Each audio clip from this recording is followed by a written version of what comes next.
et l'extrême droite au Québec? L'extrême droite au Québec, c'est une question, elle aussi a une histoire, hein. Donc oui, bien sûr, il y a une extrême droite, de l'extrême droite, il y en a partout, là. Le Québec n'est pas exempt d'extrême droite, on n'est pas soudainement un paradis où il y aurait personne qui a ces idées-là. Bien sûr, il y a une extrême droite au Québec. La question de l'extrême droite, c'est toujours son niveau d'organisation.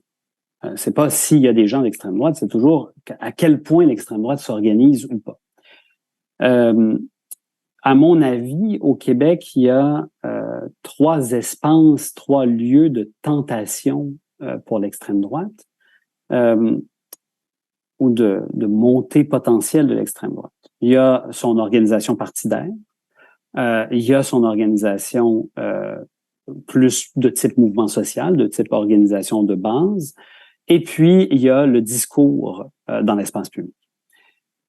Alors, allons-y sur les trois éléments. D'abord, sur l'aspect partidaire, là, c'est pas l'endroit où ça va le mieux pour eux. La tentative qu'ils avaient d'avoir un véhicule avec le Parti conservateur du Québec, a échoué au niveau électoral, mais en plus a été mise à mal par la présence d'Éric Duhaime, qui est une drôle d'extrême droite pour le Québec, parce que c'est d'abord et avant tout un libertarien. Il a des positions qui seraient inhabituelles pour un lecteur de l'extrême droite européenne, par exemple, par exemple sur les questions d'immigration, sur ces choses-là, il va pas du tout avoir les mêmes positions que le Parti conservateur avait avant lui traditionnellement. Donc, ils ont bâti une machine électorale parce qu'ils pensaient que ça pouvait payer cette fois-ci, et ils avaient raison, ils ont quand même fait 13%. Ils se sont dit, on peut gagner, allons-y, parions tout sur Duhaime et sur le masque, toute la folie entourant la dérive sanitaire ou whatever. Tout ça, ils ont parié sur ça.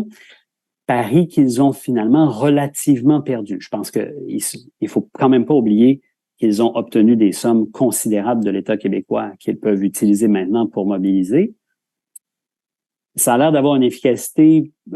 J'ai l'impression qu'ils ont des problèmes internes à régler d'abord avant de pouvoir être efficaces. Donc, niveau partidaire, pas très bon. Niveau social, ça, c'est plus inquiétant. Donc, il y a effectivement des groupes qui, depuis près de 10 ans maintenant, sont très bien organisés, font du travail. Là, on pense bien sûr à ce qui a été la meute, un ensemble de petits groupes là, de gens qui ont des idées très arrêtées sur un certain nombre de questions, tout à fait clairement d'extrême droite, qui se gênent pas pour brandir les symboles de l'extrême droite, pour utiliser le vocabulaire de l'extrême droite et pour faire beaucoup de mobilisation sur les réseaux sociaux. Donc, ils ont vraiment utilisé le potentiel des réseaux sociaux pour rassembler des gens. On peut penser à un site comme Québec Fier, par exemple, un ensemble de choses comme ça qui ont rassemblé des gens et qui transmettent une idéologie d'extrême droite et qui, à certains moments, font des actions.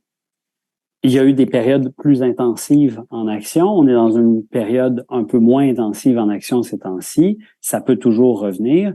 Mais je crois qu'en effet, on les laisse plutôt faire à gauche. C'est-à-dire qu'on ne les voit pas comme un ennemi particulièrement dangereux. On les perçoit comme ayant été désorganisés dans les deux ou trois dernières années. Et donc, on les laisse plutôt faire. Et je suis pas sûr que ce soit une bonne stratégie. Je pense qu'on est en train de les laisser s'organiser et se développer, notamment sur les réseaux sociaux, notamment où ils rassemblent des gens.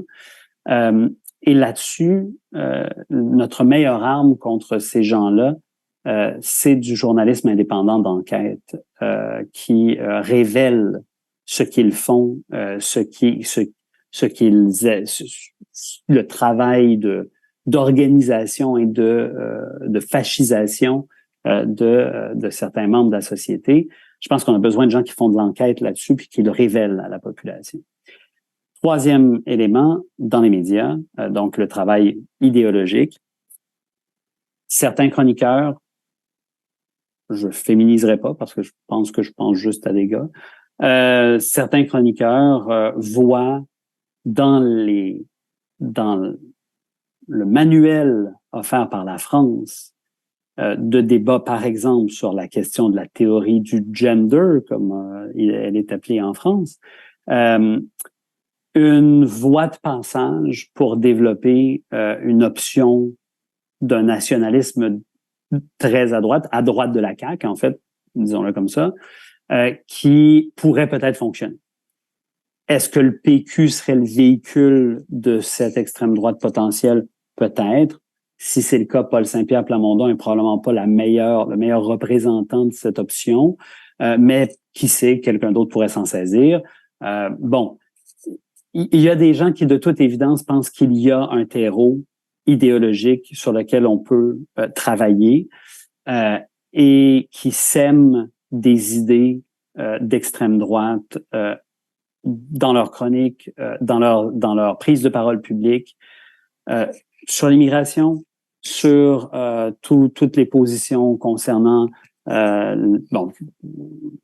transidentité, les questions de diversité sexuelle, etc., etc., et tout ce qui va porter sur les rapports de violence armée à Montréal et tous ces trucs-là. Là. Donc, on va monter tout ce truc ensemble, bâtit quelque chose qui peut ne pas être visible organisationnellement pour l'instant. Mais c'est pas parce que c'est pas visible que ce n'est pas en train de se passer. Et là-dessus, je nous trouve très faibles dans nos réponses à ces chroniques-là parce que notre façon de répondre, c'est l'indignation. Ça va. Le matin, quand je lis le journal, moi aussi, je peux pousser quelques jurons à la vue d'un texte particulièrement répugnant. Mais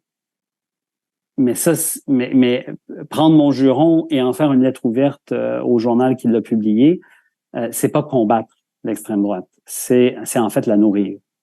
Et ce qu'on a besoin de faire désormais, c'est de s'organiser, de se former et de tenir non pas un discours qui dit l'extrême droite c'est méchant, mais un discours qui bâtit l'autre option et qui fait que la population ne considère pas l'extrême droite comme une option valable.